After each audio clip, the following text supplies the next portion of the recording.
நீ சொல்லு. மாமன்னு கூப்பிட்டா ஏன் மண்ணு கேட்காம தாப்பாள போடணுண்டாய்.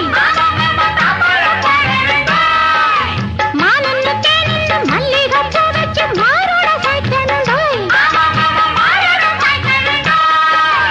ஆம்பளதான் பெத்துக்கணும், ஆரிரரா பாடிக்கணும், ஊருலகம் மிச்சும்படி வாணியெல்லாம் வச்சுக்கணும்.